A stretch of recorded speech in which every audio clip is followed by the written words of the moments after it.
Assalamualaikum warahmatullahi wabarakatuh. Perkenalkan, nama saya Rudi Ardianto dengan NIM 151362040 dari Pendidikan Vokasional Teknik Elektronika Universitas Negeri Jakarta 2020. Selanjutnya perkenalkan dosen saya yaitu Dr. Anda Yenina Akmal M. Hum selaku dosen pengampu mata kuliah perkembangan peserta didik.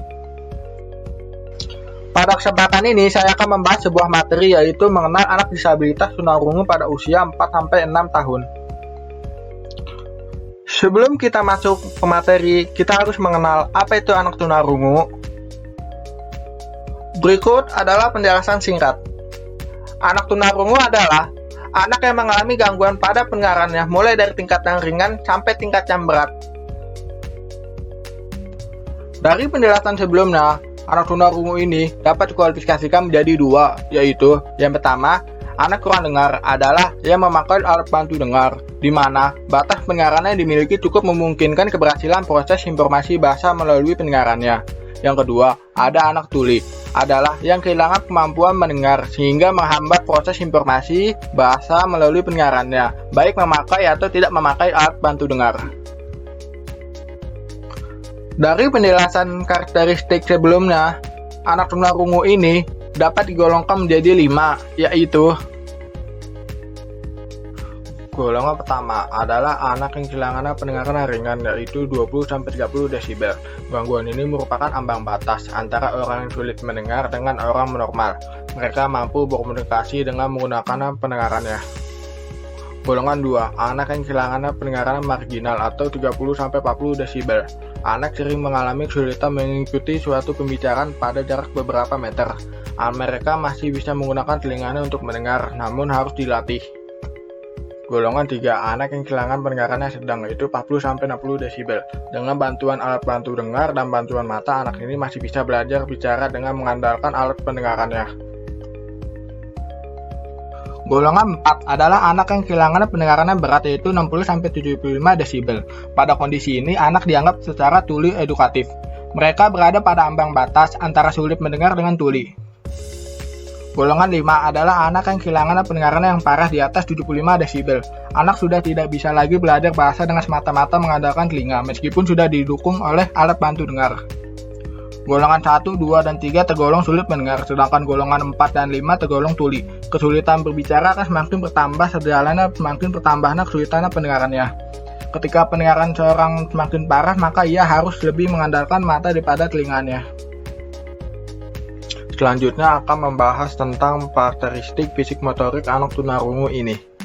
Secara fisik motorik, anak tunarungu terlihat tidak terlalu berbeda dengan anak normal pada umumnya. Hanya saja mereka cenderung memiliki sifat impulsif. Tindakannya tidak berdasarkan perencanaan. Mereka cenderung kurang hati-hati dan kurang mengantisipasinya akibat yang timbul akibat perbuatannya. Selanjutnya akan membahas tentang karakteristik kognitif.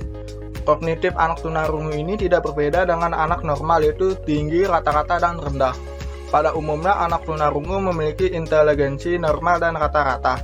Prestasi anak tunarungu seringkali lebih rendah daripada prestasi anak normal karena dipengaruhi oleh kemampuan anak tunarungu dalam mengerti pelajaran yang diperbalkan. Namun untuk pelajaran yang tidak diperbalkan, anak tunarungu ini memiliki perkembangan yang sama cepatnya dengan anak normal. Dan yang terakhir akan membahas tentang karakteristik sosial emosi.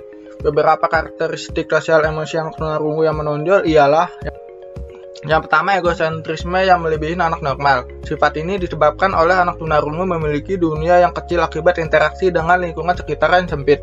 Karena mengalami gangguan dalam pendengarannya, anak tunarungu ini hanya melihat dunia sekitar dengan penglihatannya. 2. Mempunyai perasaan takut akan lingkungan yang lebih luas. Perasaan takut yang menghinggapi anak tunarungu ini seringkali disebabkan oleh kurangan penguasaan terhadap lingkungan yang berhubungan dengan kemampuannya berbahasanya yang rendah.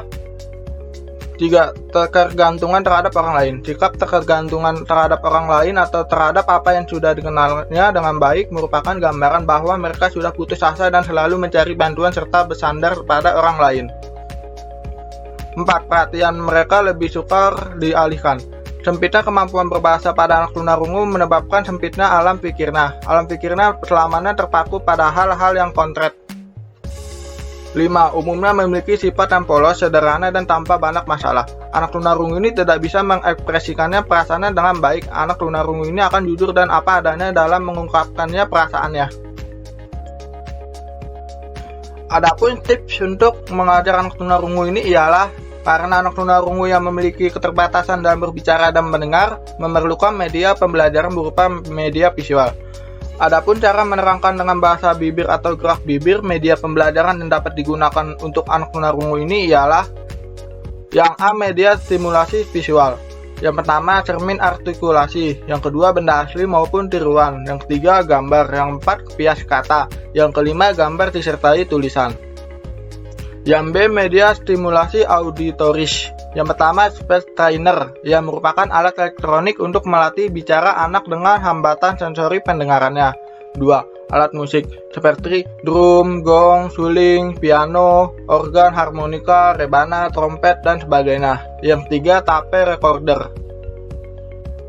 Berdasarkan karakteristik anak tunarungu dapat disimpulkan sebagai dampak ketunarunguan tersebut, hal yang menjadi perhatian adalah kemampuan berkomunikasi anak tunarungu rendah. Dan prestasi anak tunarungu terkadang lebih rendah karena pengaruh kemampuan berbahasanya rendah. Maka dalam pembelajaran di sekolah, anak tunarungu harus mendapatkan penanganan dan menggunakan metode yang sesuai dengan karakteristik yang ia miliki.